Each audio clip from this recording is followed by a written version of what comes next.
말씀은 구약성경 창세기 43장, 구약성경 67쪽입니다. 창세기 43장 6절에서 7절 말씀 우리 같이 한 목소리로 함께 읽겠습니다. 이스라엘이 이르되 너희가 어찌하여 너희에게 또 다른 아우가 있다고 그 사람에게 말하여 나를 괴롭게 하였느냐? 그들이 이르되 그 사람이 우리와 우리의 친족에 대하여 자세히 질문하여 이르기를 너희 아버지가 아직 살아 계시느냐? 너희에게 아우가 있느냐? 하기로 그 묻는 말에 따라 그에게 대답한 것이니 그가 너희의 아우를 데리고 내려오라 할 줄을 우리가 어찌 알았으리이까. 아멘. 모르고 하는 말이라는 제목으로 말씀의 은혜를 나누고자 합니다. 이스라엘, 야곱의 이름이 이제 하나님께서 지어주신 이름이 이스라엘입니다. 그래서 여기서 이스라엘이 말했다. 여기서 야곱이 아닌 이스라엘의 말이라는 것을 우리가 눈여겨보아야 합니다. 이제 성경에 보면 야곱이라고도 하고 이스라엘이라고도 합니다. 그러니까 야곱은 첫사람으로서 이제 회심하기 이전, 다시 말해 재창조의 삶을 살기 이전의 이름을 이제 야곱이라고 한다면 이후에 이제 재창조의 삶을 살기 시작했을 때부터 이제 그의 이름을 이스라엘이다 이렇게 구분할 수 있습니다. 이것을 우리들도 이름이 둘인 거죠. 예수님을 믿기 이전에 우리들의 이름 그때는 다 달랐습니다. 우리들의 성도 다르고 이름도 다르고 삶의 목표도 다르고 다 달랐습니다.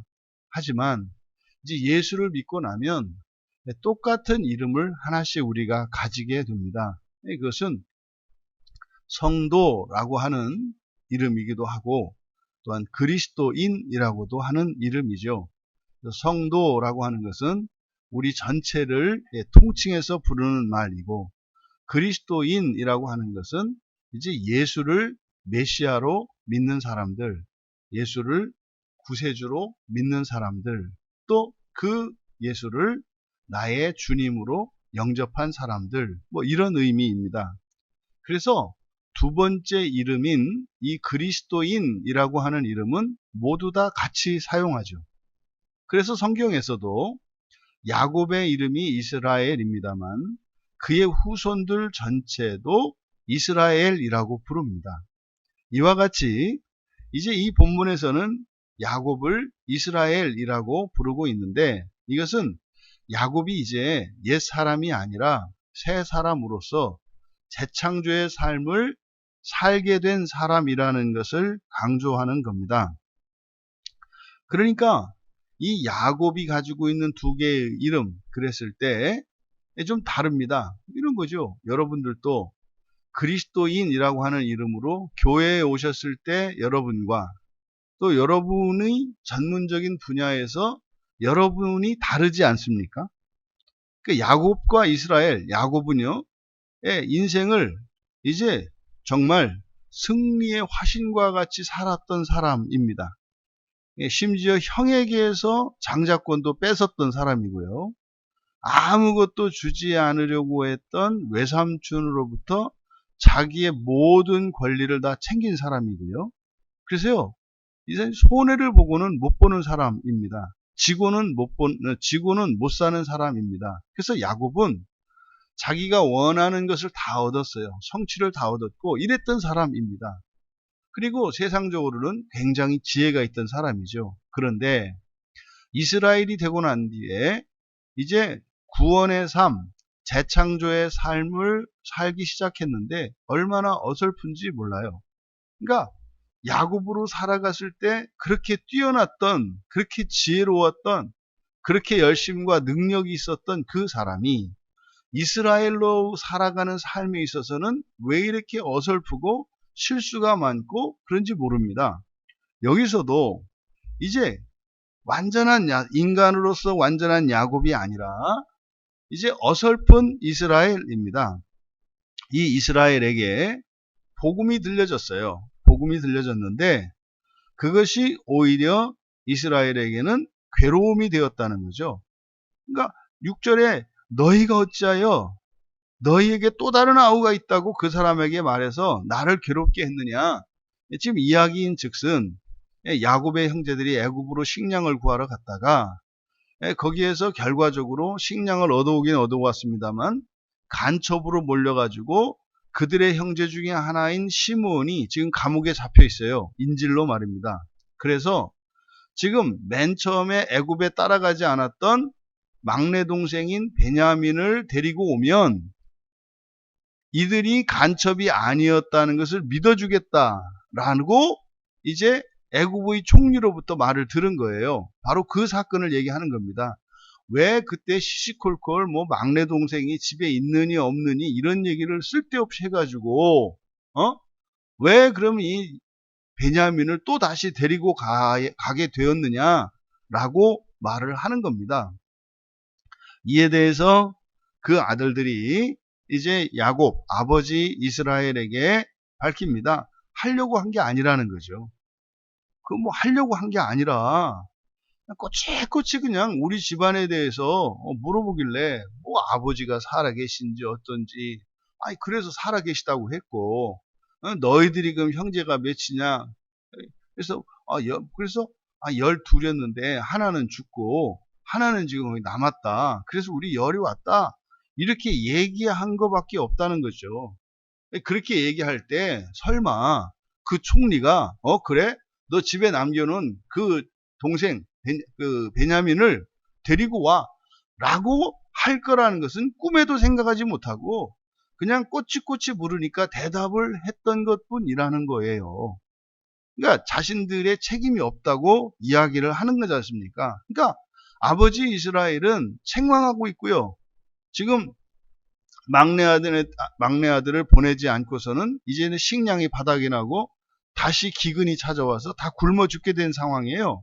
그래서 어쨌든 식량은 거기밖에 없으니까 다시 또 도움을 청하러 가야 되는데 문제는 거기 가서 식량을 얻으려면 그 총리의 말을 따라서 이 베냐민을 데리고 가야 되는 거죠. 그런데요, 아버지 이스라엘의 입장에서 보면 둘 다 죽이는 일이에요.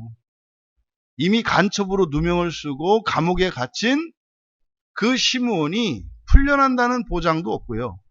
그리고 그 험한 길에 이 베냐민이라고 하는 특별한 아들이죠. 그가 사랑했던 4명의 아내 가운데 정말로 사랑했고 진심으로 결혼하고 싶었던 한 사람의 여자 라헬이 낳은 2명의 아들 중 하나는 이제 죽었다고 믿고 있고 이 이스라엘이 그 중에 남은 게 베냐민이란 말이죠.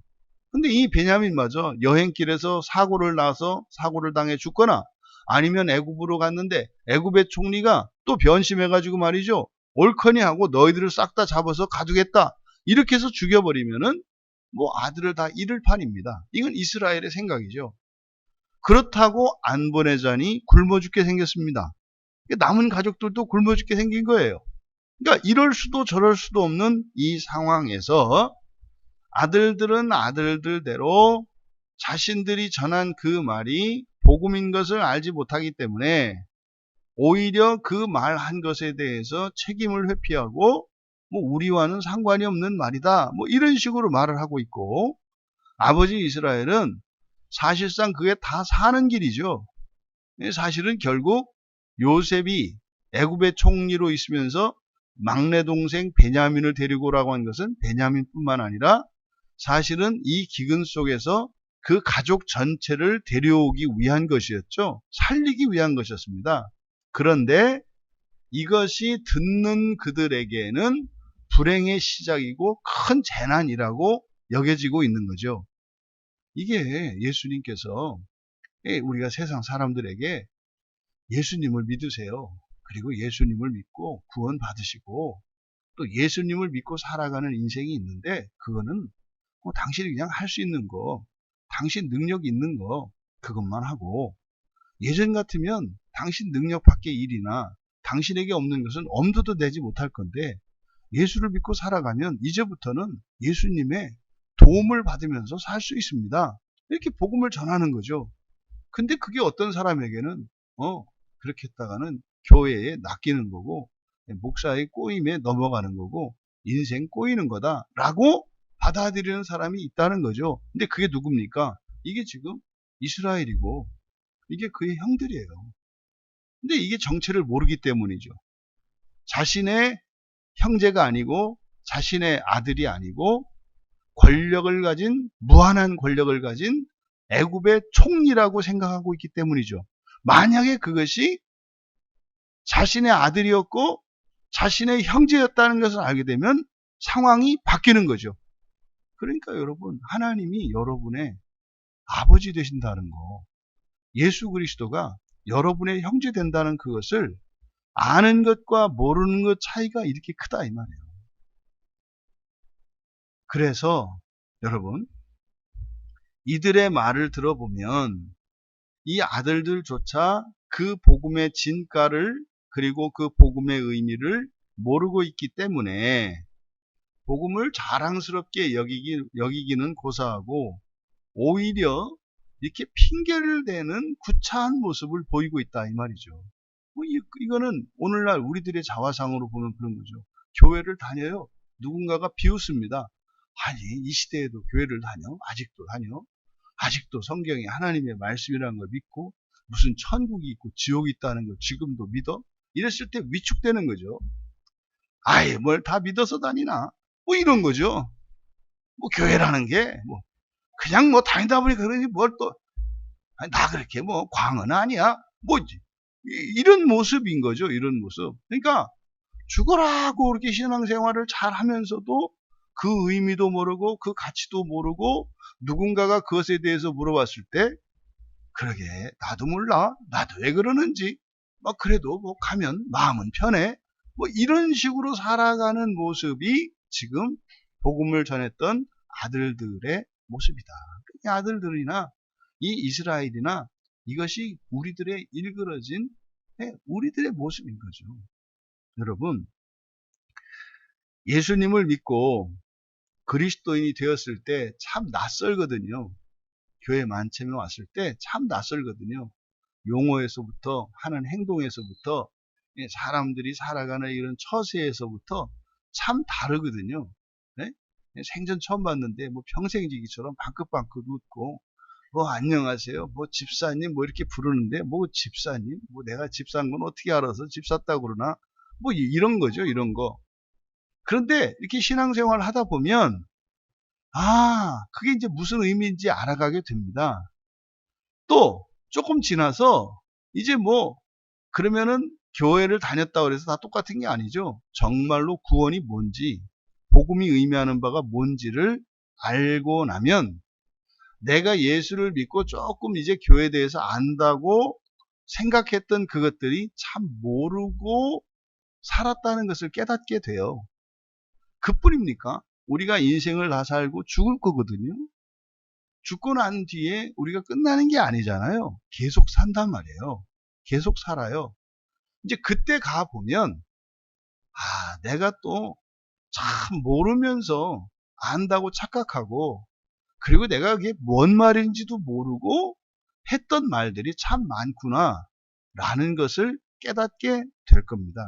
이들이 지금은 이러고 있지만, 이제 이들이 애굽으로 가서 훗날 그 애굽의 총리가 기세등등하고 정말 두렵기만 한 그 애굽의 총리가 자신이 그토록 죽은 줄 알았던 그리고 그렇게 사랑했던 아들이요 평생 동안 죄책감에 시달렸던 자기들이 노예로 팔아먹고 그 뒤로는 뭐 죽었을 거라고 생각했던 그 동생이 살아있다는 것을 깨달았을 때 이들은 모든 죄책감으로부터 벗어날 것이요 지금 기근으로 인해서 모든 이들이 굶어 죽어가고 있는 상황에서 이들은 절대적으로 안전한 보호 속에서 살아가게 될 겁니다. 이게 곧 하나님 나라에 대한 예표란 말이에요. 근데 그 전까지는 이들이 무슨 의미인지 모르기 때문에 무슨 말인지도 모르고 말을 하며 살아가요. 근데 그 끝을 아는 사람들은요. 내가 알죠. 왜 살아가는지 알고 있고요. 왜 힘든 중에도 내가 인내하고 소망을 버리지 않고 살아가고 있는지 다 알죠. 왜 이 새벽에 교회 나왔는지 우린 다 알죠. 예, 알고 하는 거죠. 알고. 부디 여러분이 인생을 마치고 이 세상을 떠나는 그날에 모르고 한 말은 없고 모르고 살았던 인생이 아니라 아는 말을 하고 알면서 살았던 인생이 되었기를 바랍니다. 그리고 죽고 난 뒤에 여러분의 삶이 참으로 옳았다. 참으로 잘했다. 그래서 후회 없는 그런 참된 재창조의 삶을 살아가시고 사시기만 하는 것이 아니라 알고 살아갈 수 있게 되기를 바랍니다. 그래서 우리가 다 안다고 내가 할 거 다 했다고 이렇게 단정하며 살아가는 것은 너무나 어리석습니다. 지금 이스라엘은 죽을 맛입니다. 이럴 수도 없고 저럴 수도 없기 때문입니다. 이 아들들은요 억울하기만 합니다. 내가 하려고 한 것도 아닌데 뜻하지 않았는데 이렇게 된 것뿐인데 그것을 책망하고 있으니 억울하고 원통할 뿐입니다. 확실히 그렇죠. 그런데 말입니다. 나중에 알고 보면 완전히 되었다는 것을 깨닫게 되죠. 우리가 이 재창조의 삶을 살아간다는 것은 그런 겁니다. 세상에 뛰고 날고 하던 사람들이 그리고 정말 똑똑하기로 자신이 있었던 사람들이 이 재창조의 삶, 구원의 삶을 살기 보면 뭐 이렇게 어설프고 뭐 이렇게 어리석어 보이는지 말입니다. 근데 여러분 그것이 아무런 문제가 되지 않습니다. 다만 지금이 영원하다고 생각하지 마시고 여러분이 알고 있는 그것이 확실하다고 생각하지 마시고 달라질 수 있다는 것, 틀릴 수 있다는 것, 그것을 인정하고 배우려고 하는 자세로 살아가는 것이 너무나 중요하다. 또 세 번째로는 중단하지 마라. 중단하지 마라. 여러분들이 예배에 참여하시고 성경을 보고 설교를 듣고 기도하고 교회 안에서 교제하고 하는 이러한 일들, 이것은 사실 재창조의 삶이 무엇인지를 배우는 과정입니다. 그리고 이 구원의 삶을 살아가는데 필요한 힘을 공급받기 위한 은혜의 수단입니다. 의무나 책임이 아니라 내가 예수를 믿음으로 구원을 받았는데 정말 구원받은 인생을 살기 위해서는 거기에 필요한 힘과 자원이 필요합니다. 그것을 은혜라고 합니다. 우리가 이 재창조의 삶인 구원의 삶을 살아가는 게 참 어색하고 참 모르고 잘못 알고 오해하는 것이 많습니다.